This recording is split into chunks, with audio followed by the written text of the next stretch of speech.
Bismillahirrahmanirrahim. Assalamualaikum warahmatullahi wabarakatuh. Alhamdulillahi rabbil alamin. Wal 'aqibatu lil muttaqin. Wala 'udwana illa 'alal zalimin. أشهد أن لا إله إلا الله وحده لا شريك له وأشهد أن محمدا عبده ورسوله اللهم صل على سيدنا محمد وعلى آله وصحبه ومن تبعهم بإحسان إلى يوم الدين أما بعد أيها المؤمنون اتقوا الله أوصيكم ونفسي وإياي بتقوى الله فقد فاز المتقون. Yang saya hormati Tuan Pengerusi, Timbalan Pengerusi, Ashabul Fadilah, Tuan Imam, seterusnya ahli jawatan kuasa Masjid Al-Huda, tuan-tuan dan puan-puan, hadirin dan hadirat yang dirahmati dan dikasihi oleh Allah Subhanahu wa taala. Pertama sekali, marilah sama-sama kita bersyukur kepada Allah dengan kesempatan yang Allah Taala berikan kepada kita pada malam ini, dapat sama-sama kita meringankan langkahan kaki kita untuk hadir ke rumah Allah Subhanahu wa taala. Dan di samping itu kita dapat duduk di dalam majlis ilmu, satu tempat ataupun satu tamsil perumpamaan yang telah diberikan oleh baginda Nabi sallallahu alaihi wasallam sebagai raudhah min riyadil jannah, satu taman daripada taman-taman syurga, yang mana Nabi SAW disebut dalam sebuah hadis riwayat Imam Muslim. Nabi kata, man salaka tariqan yaltamisu fihi ilma sahalallahu lahu tariqan ilal jannah. Nabi kata, barang siapa yang menempuh satu jalan, dia keluar daripada rumah dia, datang ke masjid, datang ke surau, maknanya dia tempuh satu jalan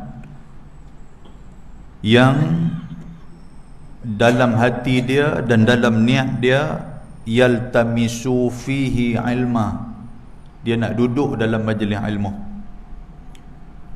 Maka Nabi SAW kata, sahalallahu lahu tariqan ilal jannah. Allah Ta'ala akan permudahkan untuk dia jalan yang menuju ke syurga.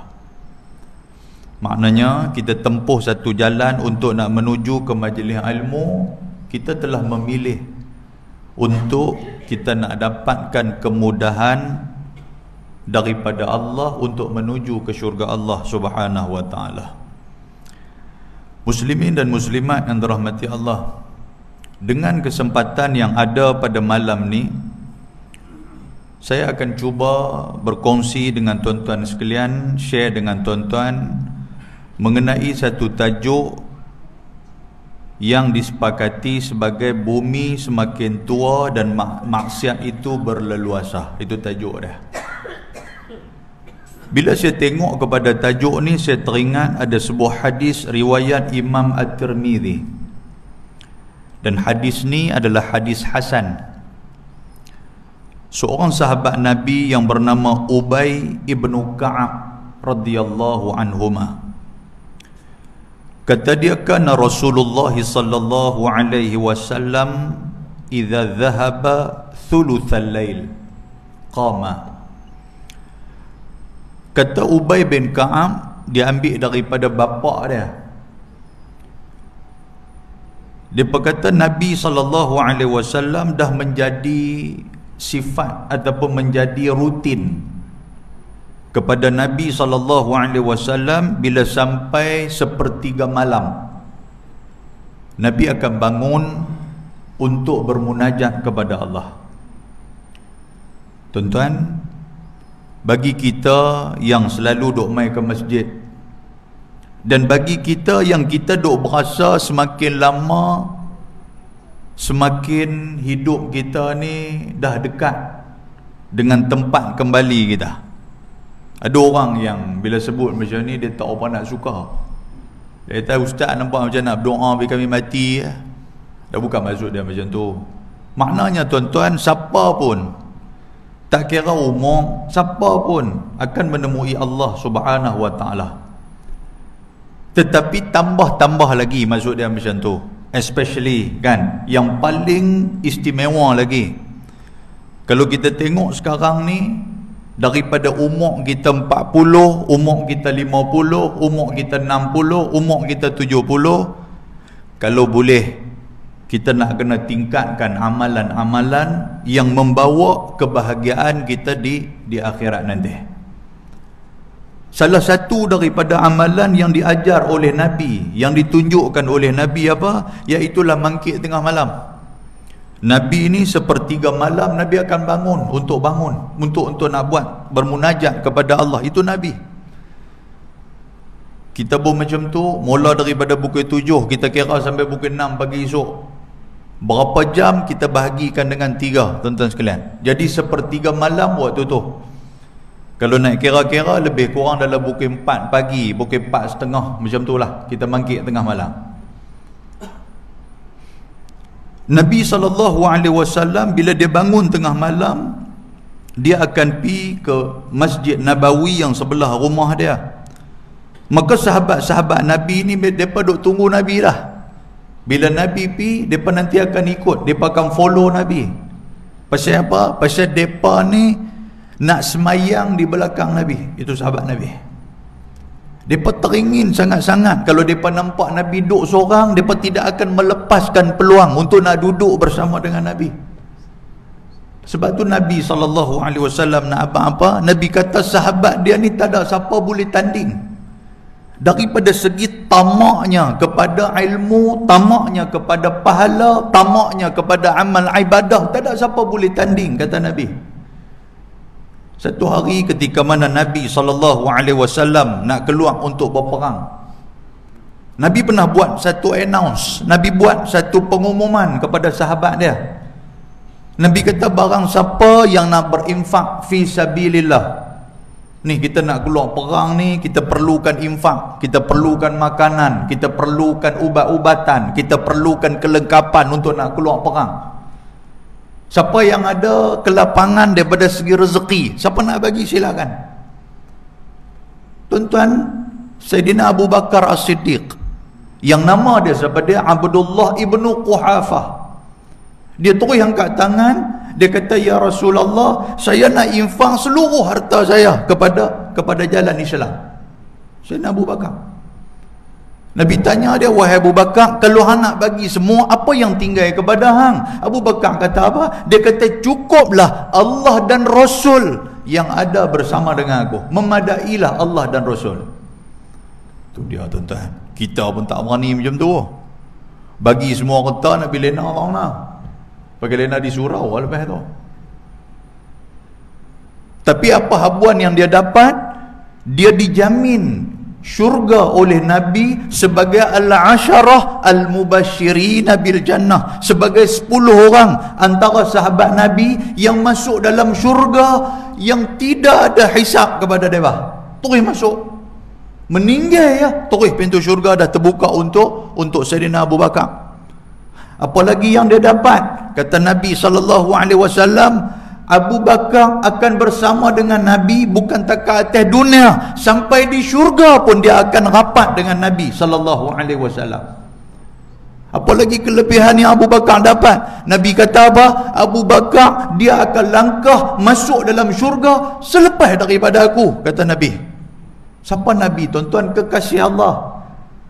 Siapa Nabi? Tuan-tuan, dia ni Nabi, dia ni utusan Allah. Tiba-tiba Abu Bakar yang orang biasa ni, Nabi mengiktiraf dia. Kerana apa? Kerana tamaknya dia kepada pahala yang telah dijanjikan oleh Allah Subhanahu wa taala. Sayyidina Umar Al-Khattab pula, dia kata, ya Rasulullah, saya nak bagi separuh daripada harta saya kepada jalan agama. Sayyidina Umar. Lepas tu mai sahabat-sahabat yang lain bagi kuih sikit kepada jalan Islam. Tapi Nabi kata apa? Yang kata sahabat, ashabi kan nujum, sahabat aku seperti mana bintang yang bergemerlapan. Iman sahabat-sahabat aku, kata Nabi, tak ada siapa boleh tanding walaupun manusia yang paling bertakwa di zaman kita sekalipun. Jadi tuan-tuan sekalian, bila mereka nampak Nabi SAW keluar pergi untuk nak buat qiyamul lail, maka sahabat Nabi pun mereka ikut Nabi. Dalam waktu yang sama, kata Ubay ibnu Ka'ab radhiyallahu anhuma, dia kata waktu tu juga Nabi memberikan sedikit peringatan tengah malam dekat kami. Nabi kata apa? Nabi kata, ayuhan nas uzkurullah uzkurullah. Nabi kata ni, sahabat-sahabat, Nabi kata, perbanyakkan kita untuk beribadah dan ingat kepada Allah Subhanahu wa taala. Nabi cerita kepada sahabat. Yang Nabi tahu, kata sahabat dia ni memang duk ingat Allah, memang banyak ingat Allah. Tapi kenapa Nabi cerita macam tu? Kerana untuk nak jadi satu pengajaran buat kita. Yang sahabat Nabi tu, mereka ni dah tengok Nabi, mereka iman mereka dah tebal, dan mereka masuk dalam syurga dijamin oleh Nabi. Pasal apa Nabi nak suruh lagi mereka tambahkan amal ibadah? Pasal apa? Pasal nak bagi pengajaran dekat kita. Nak cerita dekat kita, kalau sahabat Nabi pun yang dijamin syurga oleh Nabi pun, Nabi suruh tambahkan lagi nilai amal ibadah, suruh banyak lagi ingat Allah Ta'ala, apatah lagi kita pada hari ini. Jangan duk ingat kita duk boleh main surau 5 kali sehari ni duk berasa ahli syurga. Jangan duk ingat macam tu. Jangan duk ingat kita duk boleh bersedekah tiap kali kita main semayang fardu. Kita duk ingat kita dah hebat dah, syurga menjadi milik kita. Jangan ingat macam tu. Jangan duk ingat kata boleh duduk talaqi, duk boleh mengaji, duk boleh duduk dalam majlis ilmu, kita duk berasa lebih hebat daripada orang lain. Jangan macam tu. Pasal apa? Kerana Nabi sekalipun dia cerita kepada sahabat, dia habaq kepada sahabat, walaupun depa ni ilmu banyak, walaupun depa ni amal ibadah banyak, mereka tetap disuruh oleh Nabi dan dipesan supaya tambah lagi sampailah kepada wafatnya mereka. Muslimin dan muslimat yang dirahmati Allah Subhanahu wa taala. Nabi sebut, Nabi kata uzkurullah, ingatlah kamu kepada Allah banyak-banyak, tambah lagi amal ibadat. Dan Nabi kata apa? Ja'atir rajifah. Nabi sebut di sini, Nabi kata pasal apa? Kerana Nabi kata telah datang kepada kita semua ar-rajifah. Rajifah ni apa? Gempa bumi. Kata ulama, ar-rajifah maksud dia gempa bumi yang disertai dengan tufan. Tufan ni apa? Angin ribut. Zaman Nabi dah berlaku. Apa maksud dia tuan-tuan? Maksud dia zaman Nabi dah habaq dah. Nabi kata ja'at ar-rajifah. Bila mainnya gempa bumi, maksud dia bumi dia tak larat dah nak untuk nak mendiami orang di atas dia. Bumi dah tak larat dah. Bumi dah sampai kepada waktu tua. Umur bumi dah sampai tua. Nabi nak abang yang tu. Muslimin dan muslimat yang dirahmati Allah Subhanahu wa taala. Dan Nabi kata lagi tatba'u harradifah. Nabi kata lepas daripada ni, di penghujung umur, yang kata umur dunia ni, Nabi kata tatba'u harradifah, akan datang gempa yang lagi besar. Akan datang yang kata gempa yang akan menghancurkan, yang tu betul-betul akan menghancurkan bumi dan segenap pelusuk yang ada dalamnya. Yang duk main dekat kita ni cuma raktai kepada gempa betul. Yang main kepada kita cuma rehearsal. Ni tuan-tuan, kalau kita ikut sejarah, gempa paling dahsyat ada beberapa gempa. Antara dia yang saya catat di sini di Arica, Peru pada 13 Ogos 1868. yang mana berlakunya gempa tu 9 skala magnitude dan memakan mangsa sebanyak 25,000 orang. Dan waktu tu juga tsunami yang mai, ombak tsunami hak mai tu, dia mai dengan ketinggian 19 meter. Tuan-tuan, waktu tu. Lepas tu pula dekat Rusia, Kamchatka tu, dekat Rusia tu, pada 5 hari bulan 11 1952. Waktu tu saya pun tak ada lagi, saya pun tak tahu lah tuan-tuan, mungkin ada kot. Dia mai 9 skala magnitude juga gempa itu, yang memakan mangsa sebanyak 2,336 orang.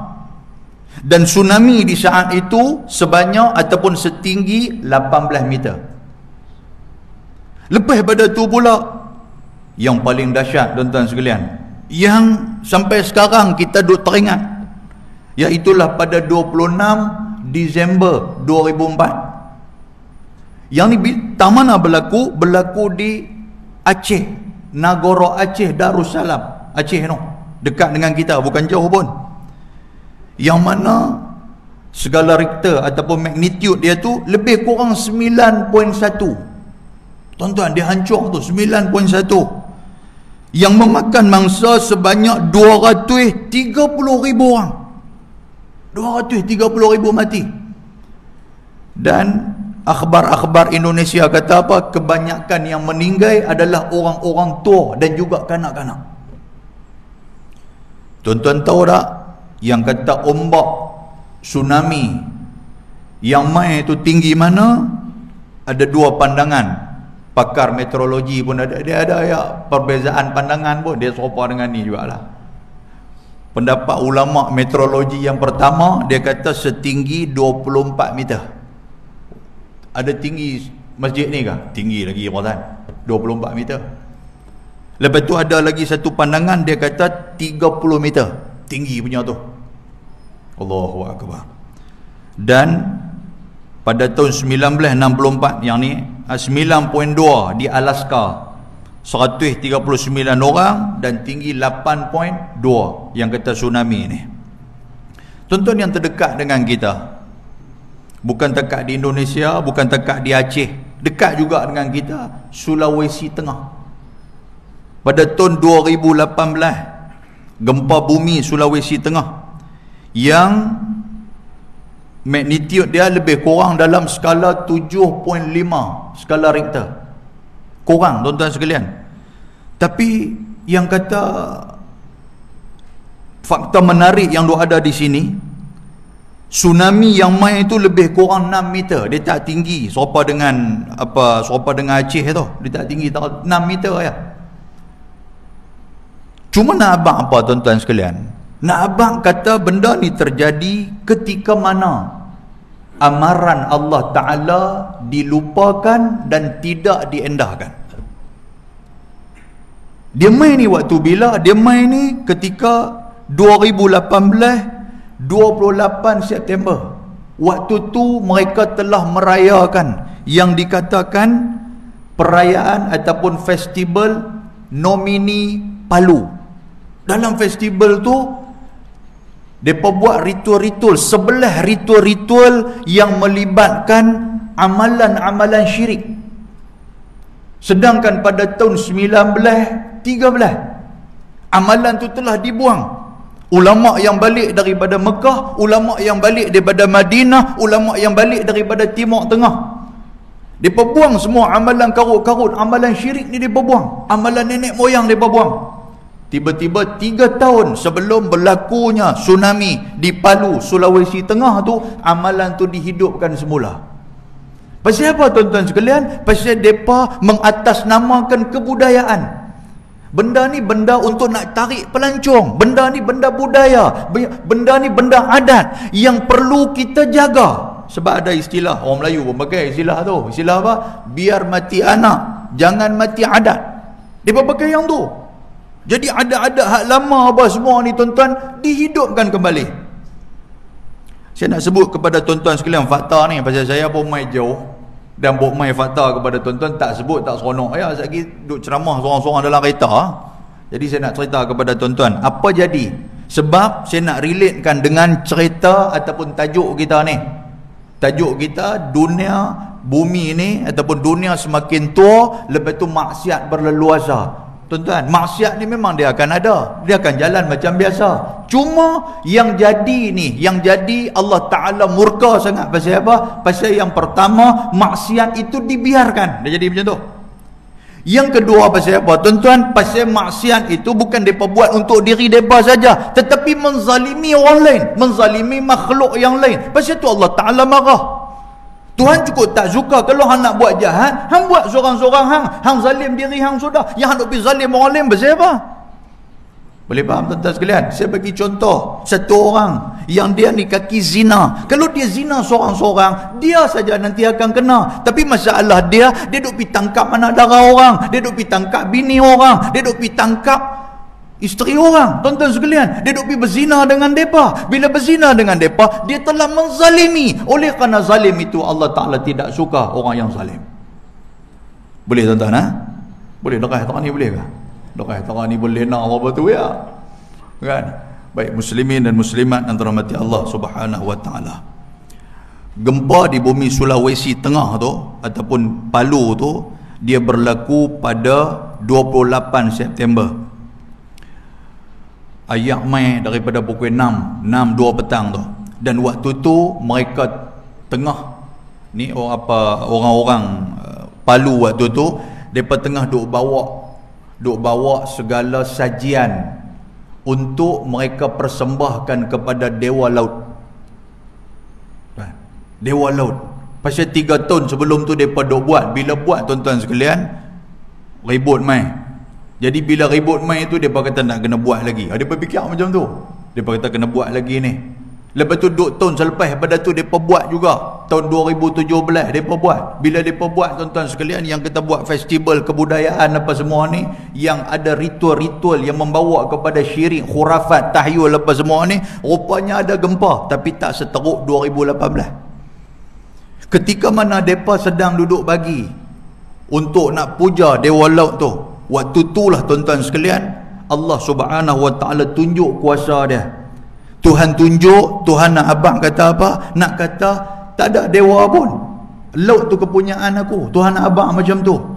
Tuhan telah isap, yang kata isap laut ni. Serupa dengan orang duk bernapas. Dia isap laut tuan-tuan sekalian. Selepas daripada tu, dia lepaskan laut tu. Macam kita duk tarik napas panjang-panjang, kita lepas. Macam itulah laut ni diibaratkan seperti bernyawa. Bila dia lepas tuan-tuan sekalian, Allahu Akbar, habis.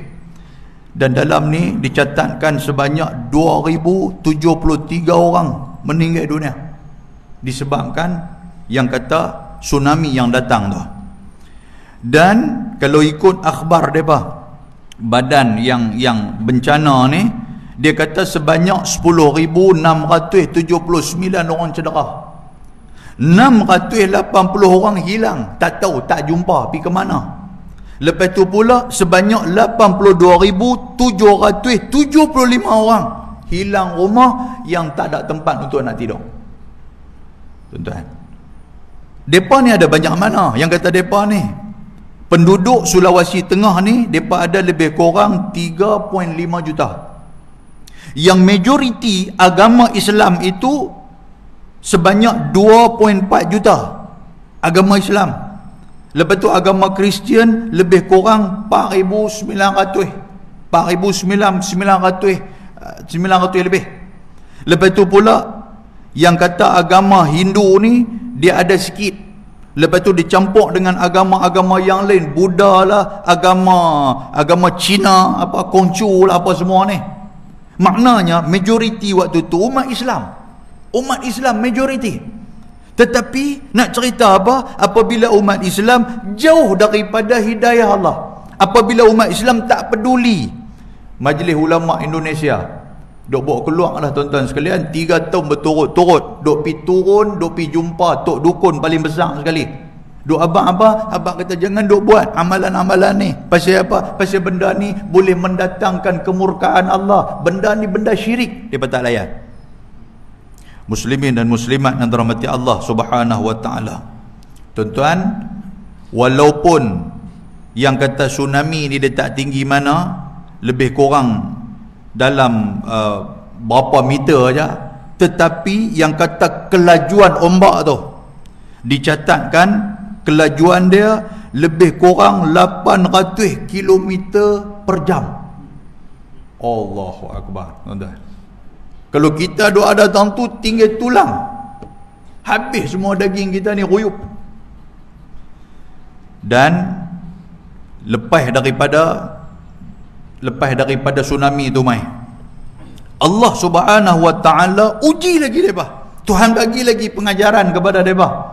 Apa dia pengajaran dia, tuan-tuan sekalian? Setelah gempa berlaku, setelah laut dia meluahkan ataupun dia memuntahkan yang kata air ni yang begitu laju sekali, lepas daripada tu tanah depa pula terjadi liquefaction.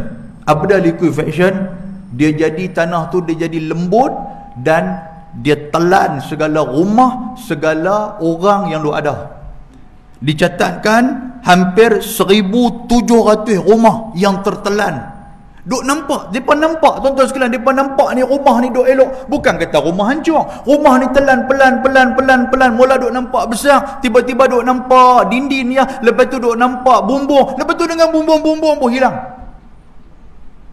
Allahu Akbar, tabarakallah. Dan dinyatakan di sini bahawasanya tanah tu dia menjadi cayang dan panas, tuan-tuan sekalian. Ni Allah Ta'ala tunjuk punya kuasa ni. Ratusan ribu dikhabarkan terkubur di dalam tu dan tak jumpa lah. Muslimin dan muslimat yang dirahmati Allah. Depa buat amalan apa ni, tuan-tuan sekalian? Depa buat, nama tajuk tuan-tuan boleh google pun ada kan. Sagi sambil-sambil nak balik rumah ke apa ke, google pi. Koko ustaz cakap ni mohong. Kadang-kadang orang duk kata ustaz ni betul ke? Tuan-tuan google. Depa buat amalan kebudayaan depa, Indonesia berbudaya dan beradat, Persona Palu Nomoni 2018. Mula daripada 28 sampai 30 September. Apa tentatif pengisian acara dia apa, tuan-tuan sekalian? Dalam pelaksanaan tu dia ada ritual. Sebelum depa nak buka, depa ada menari lah apa semua ni, depa ada satu tok bomo hebat lah. Tok bomo ni kira orang besar situ. Dia nanti akan keluar. Dia ni ritual itu dipimpin oleh dukun ataupun tetua yang disebut sebagai Tina Nubalia. Itu nama dia tu. Balia ni maksud apa, tuan-tuan? Maksud dia duk buat ritual tu lah. Dia ada balia 1, balia 2, balia 3, sampailah balia 11 kan.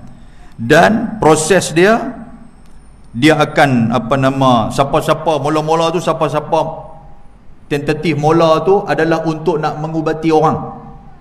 Siapa yang sakit boleh mai pada malam tu, dan akan disapu minyak wangi ke tubuh depa ni. Selepas sapu minyak wangi, depa akan ambil ayam. Yang ni yang kata buat zalim ni. Depa ambil ayam dan ambil kambing, pegang ramai-ramai. Lepas tu akan keluar 5 orang 6 orang maklum ni, orang tua-tua ni, yang mana pakai pakaian putih sambil duk pegang tombak. Bila keluar, mereka akan cucuk kambing dan juga cucuk ayam tu. Yang ni yang zalim. Kambing pun duk bunyi, tuan-tuan sekalian. Ya, duk kena cucuk. Dan darah tu, tuan-tuan sekalian, akan dioles ataupun darah tu akan dilumuk kepada orang yang sakit. Lepas tu pula, ayam dan juga kambing tu akan dibawa untuk nak mempersembahkan kepada dewa laut yang duk jaga mereka ni. Masya Allah, tabarakallah. Muslimin dan muslimat yang dirahmati Allah Subhanahu wa taala. Tuan-tuan, daripada 46 kampung yang ada, sebanyak 8 daerah, semua ni pakat duk berkampung 4 hari 5 hari ni, dan ada 11 ritual. Yang ritual itu adalah ritual memanggil nenek moyang dulu supaya masuk dalam badan mereka ni. Oi, karut cerita dia ni. Saya pun tak tahu macam mana, tapi saya bila tengok ni dia menarik. Saya pun duk tengok video. Tuan-tuan tengok tekan YouTube pun ada. Hak saya sebut ni ada. tuan-tuan tekan YouTube Palu ataupun Nomoni Palu, tuan-tuan tulis yang tu. Sekejap dia akan keluar video ni.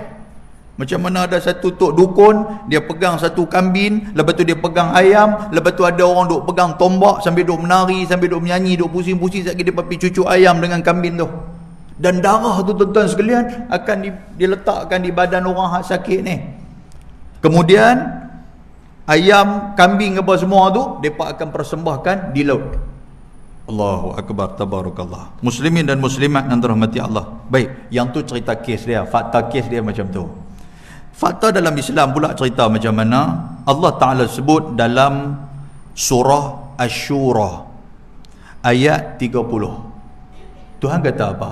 Tuhan kata wa ma asabakum min musibatin fabima kasabat aydikum wa ya'fu an katsir. Tuhan abang kat kita siap dah. Tuhan kata sebenarnya musibah yang ditimpakan ke atas hampa, tak kira lah musibah apa pun tuan-tuan sekalian, tak kira lah musibah gempa bumi ke, banjir besar ke, dia main ribut taufan ke, apa saja musibah. Tuhan kata apa? Tuhan kata wa ma asabakum min musibah, dan apa saja musibah yang ditimpa hamba, fabima kasabat aidikum, sebenarnya semua tu datang daripada tangan-tangan kamu. Maknanya musibah yang aku buat mai, kata Allah Ta'ala ni, bukan aku saja nak buat mai, tapi oleh kerana hampa yang buat perangai, yang buat satu benda yang tak senonoh, yang buat satu perkara yang mendatangkan kemurkaan aku, pasal tu aku bawa mai ke hamba, aku datangkan kepada hamba. Apa saja musibah yang mai ni, Allah Ta'ala tidak mau zalim kita. Tuhan dia bukan zalim. Sehingga kan Allah Ta'ala kata apa? Inni haramtu zulma ala nafsi, dalam hadis riwayat, hadis kursi. Tuhan kata aku ni mengharamkan ke atas diri aku kezaliman. Aku takkan buat zalim kepada orang. Yang tu yang kata Allah Subhanahu wa Ta'ala fala tazalamu, dan Tuhan kata apa? Jangan kamu buat zalim kepada orang. Tuhan tak bagi kita buat zalim. Sehingga kan dalam sebuah hadis kata Nabi SAW, kan Nabi kata apa? Nabi kata ittaqu da'watal mazlum. Nabi kata ingatlah doa orang-orang yang dizalimi. Fa innahu, pasal apa? Kerana bainahu wa bainallah la hijab, kerana antara dia dengan Allah tidak ada hijab. Kalau dia kena zalim, dia angkat tangan berdoa kepada Allah, Allah Ta'ala akan mustajabkan doa dia. Jaga elok tuan-tuan. Nabi SAW dalam sebuah hadis, ketika mana pak menakan Nabi Abi Talib dia meninggal, dan di saat itu Nabi SAW diganggu-gugat oleh puak-puak Quraisy. Satu hari Nabi SAW sedang bersujud di depan Kaabah. Bila Nabi sujud tuan-tuan, tiba-tiba main Abdullah bin Abi Mu'aif, dia main bawa salah jazur, dia main bawa satu kampit yang di dalam itu ada dengan perut anak unta yang busuk, ada dengan darah unta, ada dengan najis dan sebagainya. Maka apabila sampai di hadapan Nabi SAW, dia petuang Abdullah ibnu Abi Mu'aif, dia tuang di belakang Nabi SAW. Bila tuang tuan-tuan sekalian, Nabi waktu itu tengah duduk bersujud depan Kaabah lepas kematian Abi Talib. Bila Nabi duduk sujud, tak ada siapa. Abu Sa'id yang meriwayatkan hadis ni, Abu Sa'id kata apa? Waktu tu kami tak berani untuk nak pergi tolong Nabi. Tak ada siapa berani. Pasal duk tengok sahabat-sahabat Nabi pakai duk kena teruk dah. Khabbab ibnul Arad duk kena bungkui dalam tikar, lepas tu kena bakar. Tuan-tuan sekalian, Sayyidina Osman ibnu Affan sama juga macam tu, kena masukkan dalam tikar. Depa gulung-gulung tikar, depa letak sobangan pulut udang. Tuan-tuan tahu pulut udang? Belah utara ada pulut udang, belah sini ada kot. Duk kena bakar. Tuan-tuan sekalian, Sayyidina Osman ibnu Affan. Lepas tu orang lain, tuan-tuan pernah dengar nama Yasir. Macam mana pak dia Ammar, macam mana anak dia Ammar, isteri dia Sumayyah kena bunuh. Tuan-tuan sekalian, tuan-tuan pernah dengar nama Bilal bin Rabah, macam mana dia kena seksa. Jadi Abu Sa'id dia pun tak berani, sahabat-sahabat yang lain pun tak berani. Dia pun cerita kepada Fatimah, dia pun kata, wahai Fatimah, no, Orang duk buat apa dekat ayah hang tu?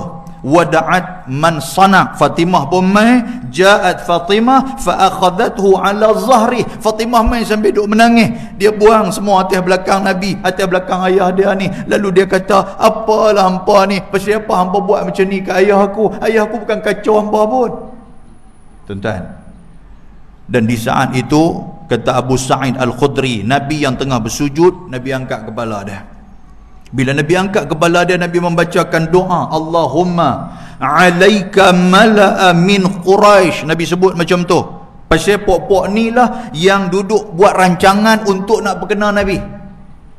Nabi angkat tangan, Nabi berdoa. Nabi kata, ya Allah, binasakan golongan Quraisy. Nabi sebut nama seorang-seorang. Antara dia adalah Nabi sebut Abu Jahal ibnu Hisham. Siapa dia? Abu Jahal. Nabi sebut pula, Nabi kata Utaibah ibnu Rabi'ah. Nabi sebut Uqbah ibnu Abi Mu'ayth. Dia ni lah yang bawa tadi ni, pergi lempar atas belakang Nabi. Nabi sebut Syaibah ibnu Rabi'ah. Nabi sebut Umayyah bin Khalaf. Umayyah ni siapa tuan-tuan? Umayyah ni siapa? Umayyah ni adalah tuan kepada Bilal bin Rabah.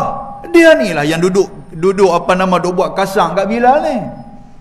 Dia letak batu atas badan Bilal. Dia bagi Bilal tidur di tengah padang pasir. Lepas tu letak batu. Bilal pun duk keluar ahad. Oi, dia kata nampak macam tak ada apa dekat dia ni. Lepas tu dia tolak batu tu bawa turun. Dia ikat kaki. Lepas tu dia ikat dekat kuda. Dia tibai kuda tu. Kuda tu heret Bilal satu Mekah. Sampai hancur badan Bilal.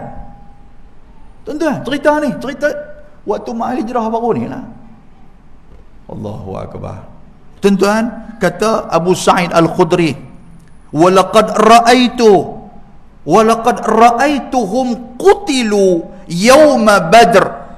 Kata Abu Sa'id, dia kata setiap nama yang disebut oleh Nabi ni, Nabi duk sebut seorang-seorang, aku nampak mereka mati dalam peperangan Badar dengan begitu tragis. Hancur badan mereka. Lepas tu pok-pok orang kafir ni mai depa korek lubang waktu tu juga. Depa tolak menggunakan kaki, ada tolak menggunakan tombak. Maknanya mereka tidak menghormati mayat pok-pok besar ni. Dan kata Abu Sa'id Al-Khudri radhiyallahu taala anhu, dia kata semua orang ditanam kecuali Ubay ibnu Khalaf. Tuan kepada Bilal bin Rabah. Dia ni depa tak jumpa dia. Pasal apa? Pasal taqatta'at awsaluhu falam yulqa fil bi'r. Kerana di saat itu terputus semua badan-badan dia. Depa tak ada nak cari. Kita masuk insya-Allah. Muslimin dan muslimat yang dirahmati Allah Subhanahu wa taala. Dia nak abang apa tuan-tuan? Siapa yang duk lawan agama Allah, maknanya mencabar Allah. Siapa yang cabar Nabi Muhammad, maknanya cabar Allah. Siapa yang duk berasa berat dengan agama ni, duk berasa agama ni satu benda yang duk kacau jiwa dia, dia tak suka dengan agama, maknanya apa? Maknanya hang telah mengisytiharkan perang dengan Allah dan juga Rasul dia. Wal'ayazu billahi min dhalik. Lepas itu tuan-tuan sekalian, kita peliharalah diri kita, peliharalah masyarakat kita, supaya mereka ni kenal Nabi SAW dan seterusnya kenal Allah Subhanahu wa ta'ala. Tuan-tuan kenal Utaibah ibnu Abi Lahab. Dia ni pun sama ya. Dia adalah seorang sepupu kepada Nabi SAW.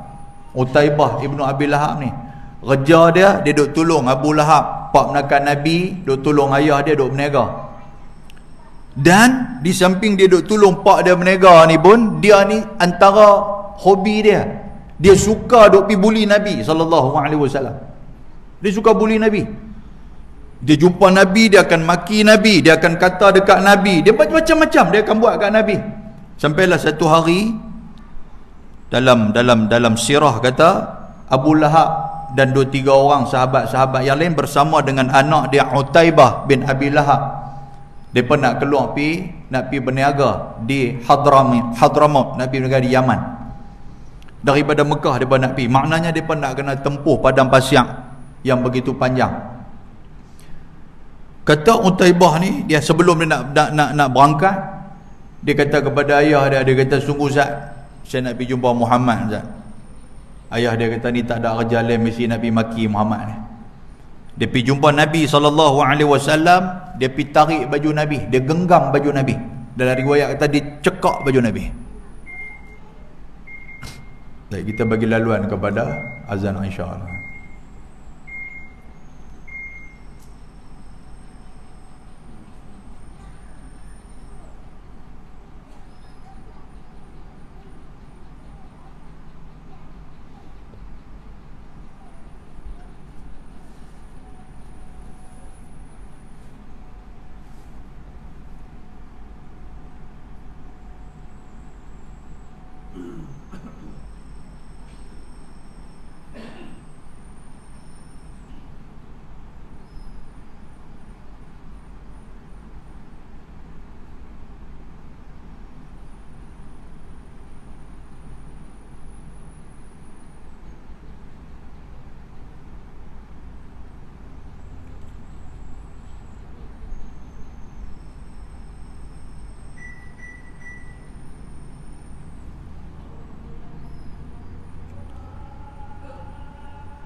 Allahu Akbar, Allahu Akbar.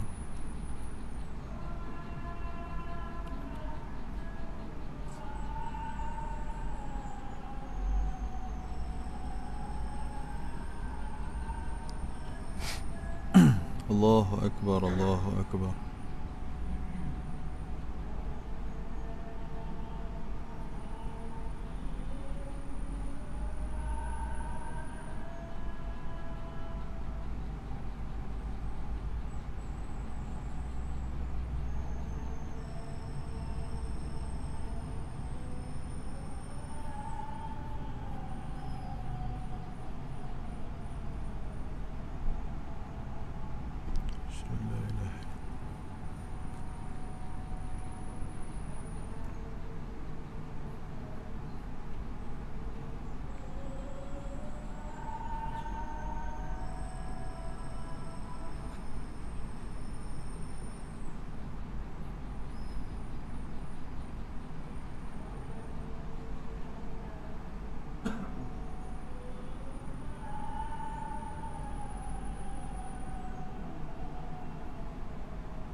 لا حول ولا قوة إلا بالله العلي العظيم.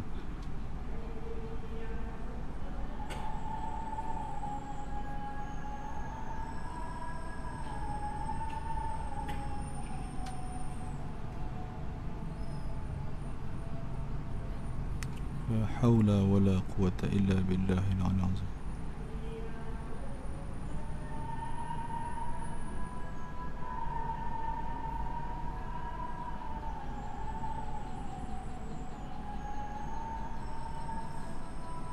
لا حول ولا قوة إلا بالله العلي العظيم.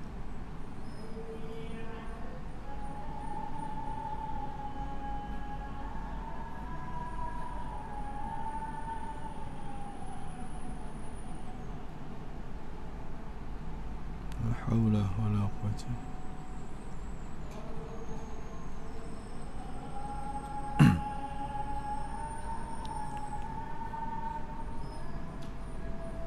الله أكبر، الله أكبر.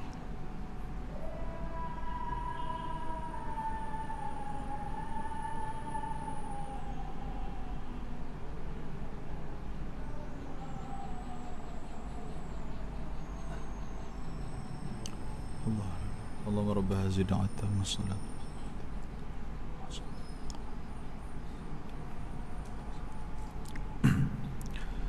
Muslimin dan muslimat yang dirahmati Allah Subhanahu wa taala.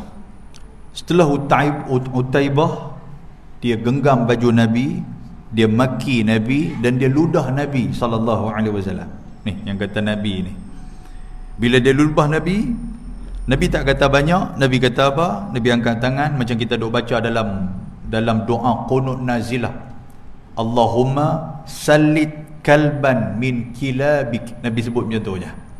Nabi angkat tangan, ya Allah, hantarkan kepada dia anjing-anjing kamu ya Allah. Nabi habaq macam tu. Utaibah dia balik, dia jumpa dengan pak ayah dia, Abu Lahab. Abu Lahab tanya, hang buat apa kepada Nabi, kepada Muhammad ni? Utaibah kata, saya macam biasalah, kata saya genggam baju dia, saya ludah dia. Hari ni saya ludah sikit apa saja pasal nak tinggal dia lama, jadi tak boleh nak maki. Kan ada jenis macam tu tuan sekalian, jenis kaki maki ni, dia kata maki bagi puai-puai, kata pasal lama nak tinggal. Lepas tu pula, dan Utaibah dia cerita kepada Abu Lahab, dia kata cuma tadi Muhammad tadi dia baca satu doa ni dia habaq kat Tuhan dia lah. Dia kata Allahumma sallit kalban min kilabik, dia sebut macam tu. Abu Lahab dengar tuan-tuan sekalian, pucat muka Abu Lahab. Abu Lahab dengar pucat. Pasal apa? Dia kata ni Utaibah, aku nak cerita dekat hang, sampai ke hari ni doa Muhammad selalunya jadi, dia kata. Allahu Akbar. Doa Muhammad selalunya jadi. Dan mereka pun waktu tu mereka berangkat pergi juga. Dalam perjalanan ada tempat nama Zarqa. Tempat tu dekat dalam kawasan Syam juga. Tempat tu Zarqa. Tiba-tiba ada satu ekor singa yang duk mengikut mereka. Ada satu ekor singa yang duk ikut mereka. Dan singa tu dia pergi lompat kepada seorang demi seorang. Dia pergi lompat kepada Abu Lahab, dia duk cium-cium Abu Lahab apa semua, bukan dia. Dia lompat kepada orang lain, duk cium-cium, bukan dia. Sampai kepada Utaibah bin Abi Lahab, dia sampai dia terus gigit dan terus makan Utaibah bin Abi Lahab. Nak abang apa tuan-tuan? Pasal duk hina Nabi SAW.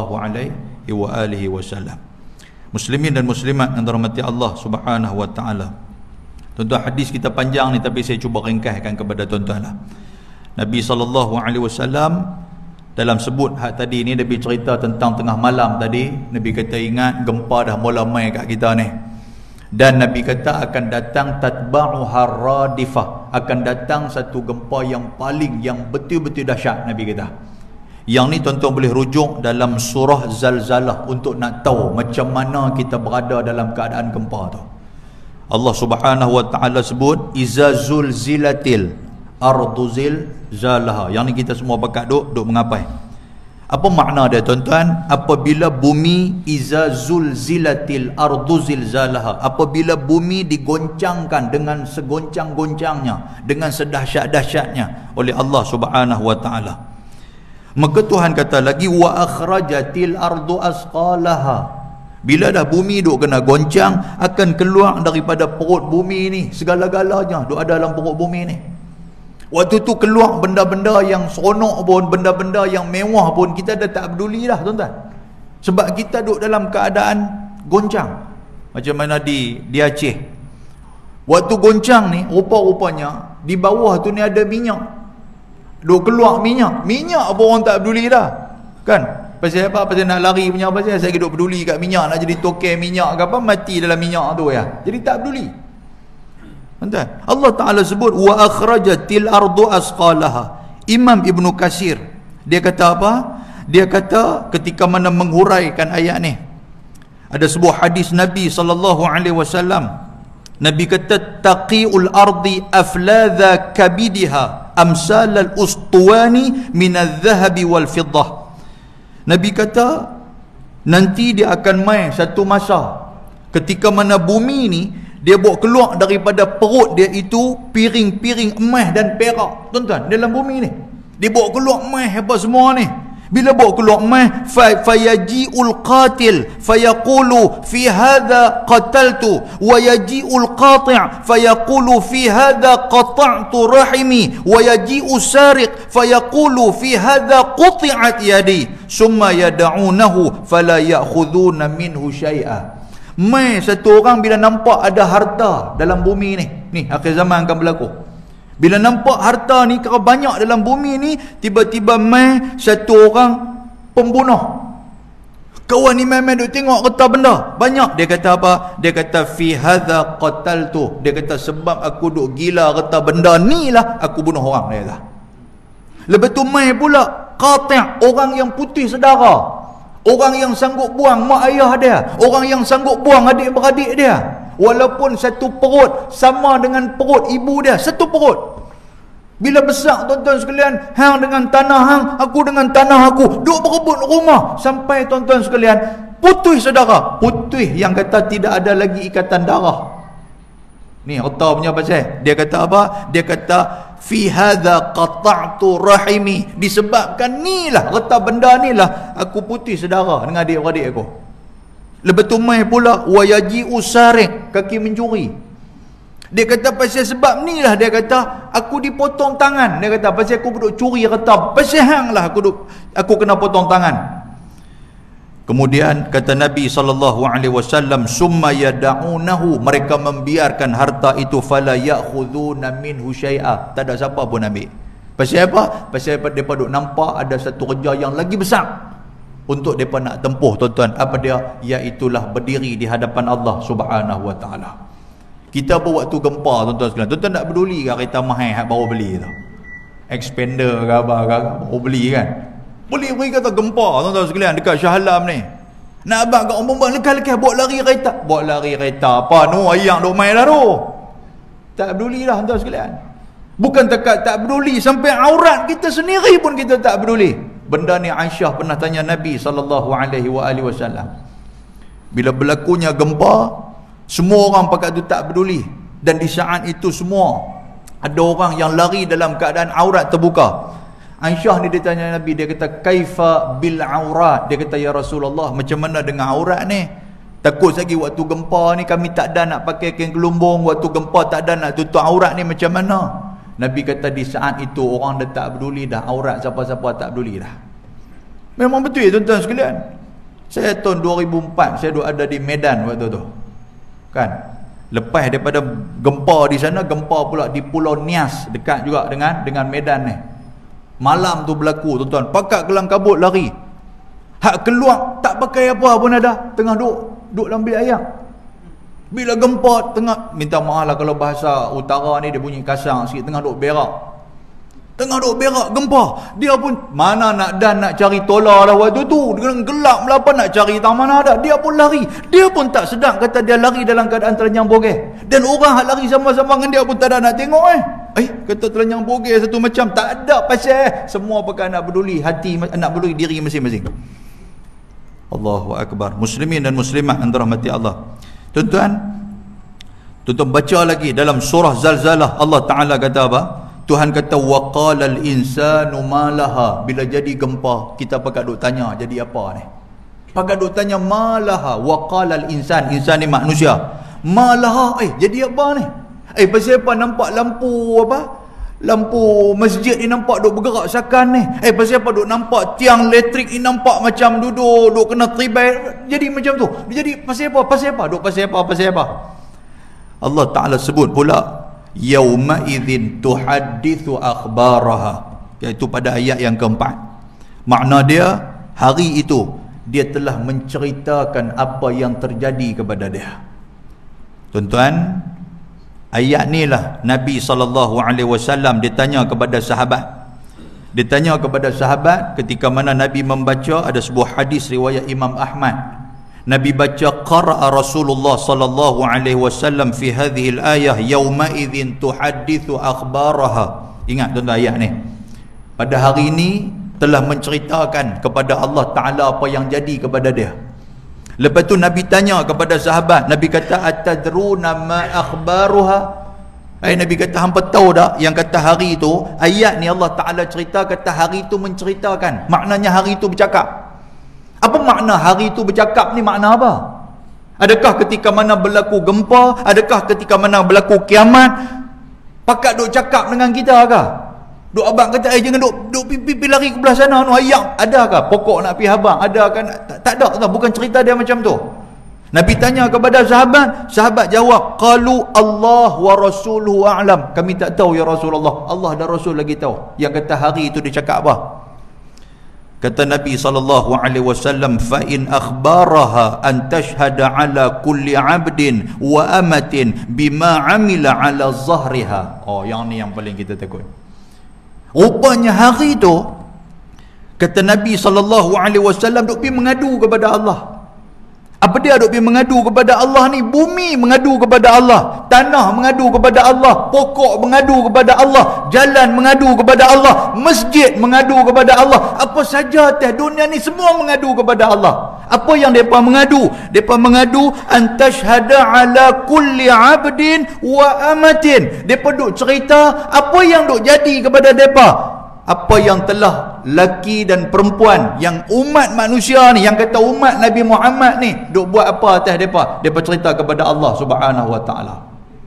Maknanya apa? Menjadi saksi di hadapan Allah. Mereka cerita sekian. Dan Nabi kata apa? Nabi kata antaqul amila kadza wa kadza yauma kadza wa kadza fahadhihi akhbaruha. Nabi kata depa cerita dengan begitu detail. Ni tuan-tuan masuklah masjid ni. Bila masuklah masjid, tok guru dulu depa pegang hadis ni. Tok guru dulu kata apa? Kalau masuklah masjid jangan duduk setempat.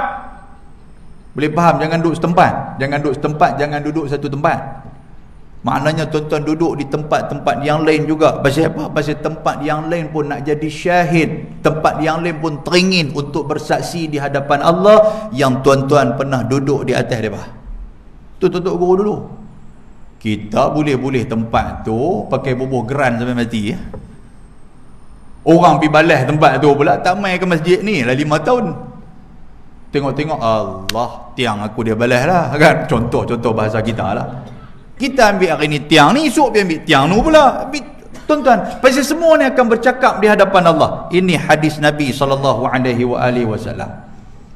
Muslimin dan muslimat yang dirahmati Allah, jalan-jalan akan bercakap. Sebab itulah tuan-tuan, bila tuan-tuan berjalan mai ke masjid, kalau boleh jangan guna jalan yang sama.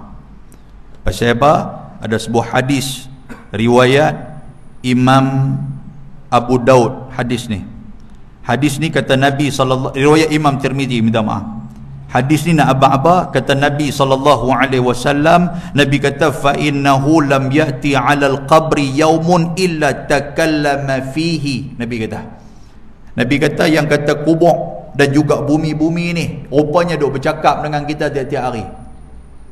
Dan Nabi khususkan hadis ni kepada kubur. Nabi kata fa innahu, sesungguhnya yang kata kubur ni yatakallama fihi, kubur ni bercakap dengan kita tiap-tiap hari.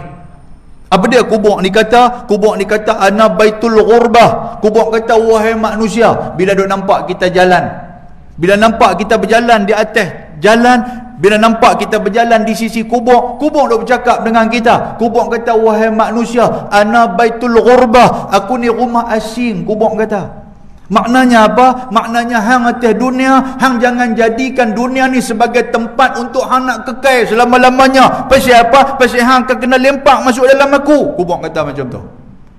Dan kubur kata apa lagi? Kubur kata wa ana baitul wahdah, aku sunyi dalam ni wahai manusia. Maksud dia apa? Walaupun hang atas dunia dulu ramai adik-beradik, cucu ramai, isteri ramai, anak-anak ramai, depa duk jaga hang, ramai orang yang duduk dengan hang, tapi ketika mana hang duduk dalam aku, hang duduk seorang-seorang, tak ada siapa akan teman hang. Kubur kata macam tu dekat kita.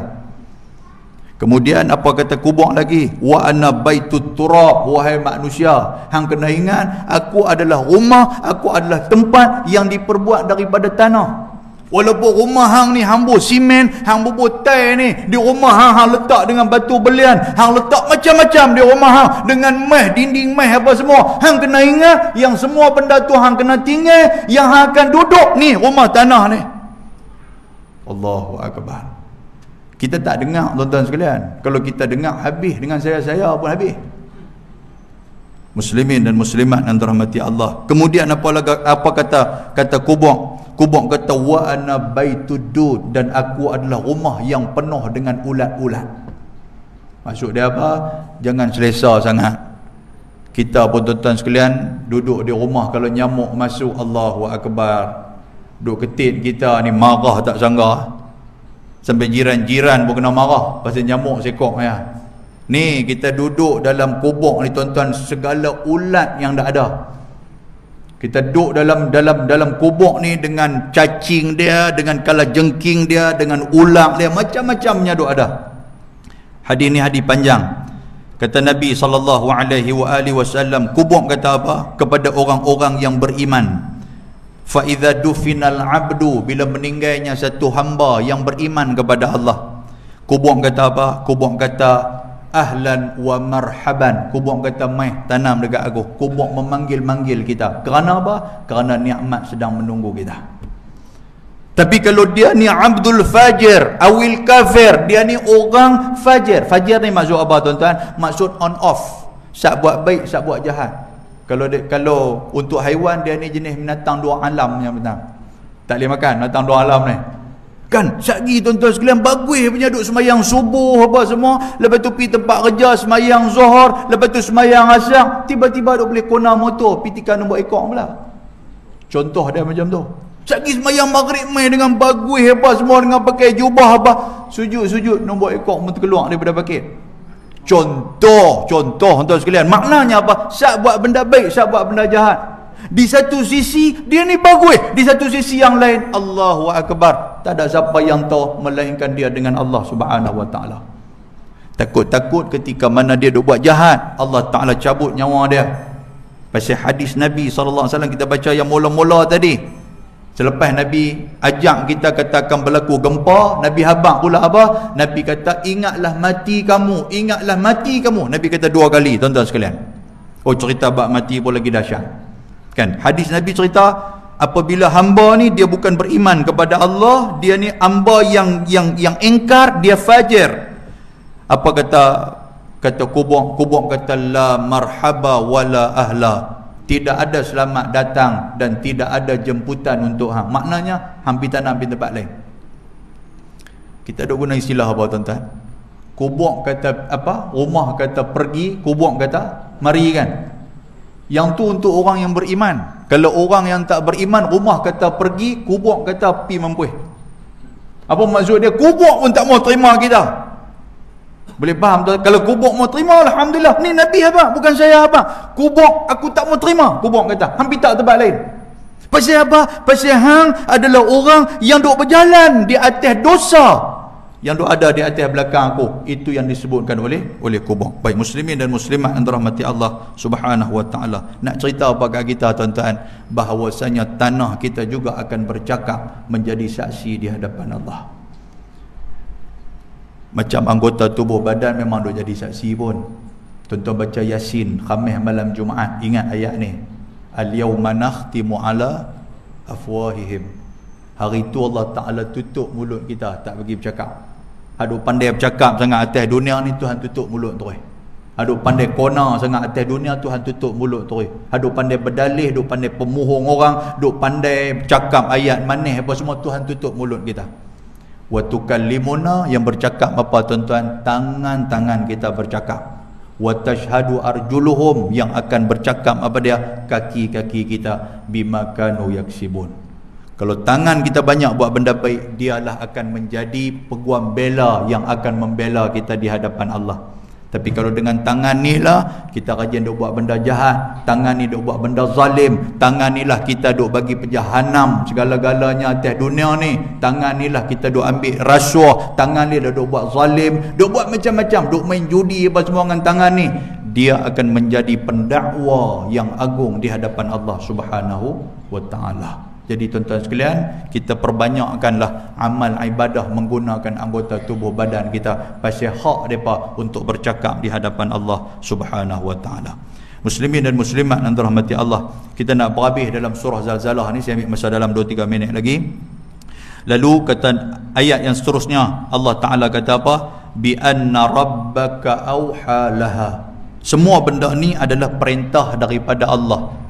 Pasal apa bumi digoncangkan, pasal apa yang kata dunia, yang kata segala ada atas bumi ni pakat boleh bercakap, segala makhluk Allah boleh bercakap, semua adalah arahan daripada Allah Subhanahu wa taala. Dan pada hari itu juga kata Allah Taala, yauma idzin yasdurun nasu ashtatan liyurau a'malahum. Dia akan dibangkitkan, manusia akan dibangkitkan di hadapan Allah di atas amalan masing-masing. Maknanya apa? Macam mana kita mati, macam itulah kita akan dibangkitkan di hadapan Allah. Kalau kita mati husnul khatimah, maka kita akan bangkit dalam keadaan hati yang sejahtera, radiyatan mardiyah. Akan bangkit dalam keadaan dia redha kepada Allah, Allah redha kepada dia. Tuan-tuan, baru ni siapa? Doktor Sabri ke apakah? Yang buat kuliah subuh, yang meninggal tengah kuliah, masya-Allahu akbar. Tuan-tuan, agak-agak kita bolehkah meninggal waktu ni duduk dengan kuliah ni? Boleh ke lagu tu? Cuba minta kepada Allah. Kita duk minta husnul khatimah, husnul khatimah. Tengah duduk dengar kuliah, tuan-tuan sekalian, pejam-pejam mata, orang duk ingatkan tidur, habis kuliah orang gerak lah haji, mangkit nak sembahyang Isya haji, tengok-tengok jatuh meloreh. Masya-Allah. Tuan-tuan, mati yang dicemburui. Tengah duk sujud ni, tengah duk sujud dalam sembahyang, orang dah Tok Imam dah tahiyat, dah bagi salam, dia duk sujud lagi ni. Tok Imam pun dah angkat tangan doa apa semua, tengok-tengok, Tok Haji duk sujud tak habis, lama dia duk minta dalam sujud dia ni, minta apa tau. Kan, pegang-pegang tuan-tuan, tengok-tengok meloreh jatuh. Masya-Allah. Mati yang dicemburui. Yang kita takut ni apa tuan-tuan? Mati tengah duk bergaduh dengan orang. Yang kita takut mati apa? Mati tengah duk maki Islam. Yang kita takut mati tengah duk buat apa? Mati tengah duk maki ni, Tok Imam lah apa ni, ustaz-ustaz duk maki ni, apa ni Islam ni, duk maki. Yang ni kita takut. Mati dalam keadaan tengah duk buat apa? Tengah duk buat maksiat. Yang ni lah dalam doa, wala takhtim alaina bisu'il khatimah. Ya Allah, kami tak maulah mati dalam keadaan su'al khatimah, tak mau. Sebab kita akan dibangkitkan di hadapan Allah. Tuan-tuan, dalam surah Yasin sendiri cerita apa? Orang yang mati su'ul khatimah, dia bangkit-bangkit, qalu ya wailana man ba'athana min marqadina. Ayat tu jumpa tak? Dalam Yasin tak jumpa lah. Lena awal Tok Khalifah seorang yang duk baca, tuan, kita lena, kita jaga-jaga tu, innama amruhu idza, lepas tu sambil duk tengok ayat kita tu kan, takut-takut orang pergi curi ayat Yasin kita kan. Tak jumpa lah ayat tu. Qalu ya wailana. Tuan-tuan tahu tak ayat tu cerita apa? Ketika mana Allah Ta'ala suruh, yang pertama sekali, tiupan kali pertama, sangkakala ni hancur habis-habis semua, termasuk dengan malaikat Israfil pun hancur. Yang kata tiupan ni, in kanat illa sayhatan, tu sayhah tu, hancur. Lepas tu Allah Ta'ala hidupkan malaikat Israfil. Bila hidup tuan-tuan sekalian, malaikat suruh dia tiup, in kanat illa sayhatan wahidatan fa idahum jami'un ladaina muhdarun. Kita pakat bangun daripada kubur kita masing-masing, pakat bangun daripada tanah kita di tanah masing-masing. Sambil mata kita, tuan-tuan sekalian, kita menggesel-geselkan mata. Kita kata apa? Qalu ya wailana, celakalah kita, celakalah kita. Man ba'asana min marqadina. Siapalah yang menghidupkan kita, yang duk pergi gerak kita daripada tempat tidur kita ni? Hadza ma wa'adar rahman. Inilah Allah Ta'ala yang telah dijanjikan oleh Allah, wasadaqal mursalun, dan benarlah para rasul yang diutuskan oleh Allah. Maknanya apa tuan-tuan? Menyesal tak mau bangun, duk ingat ke kubur ni selesai dah. Dia bangkit-bangkit, mereka akan berjalan tuan-tuan menuju ke padang mahsyar. Fa idahum jami'un ladaina muhdarun. Muhdarun ni maksud dia berjalan ramai-ramai, sunyi sepi, walaupun manusia penuh waktu tu tuan-tuan.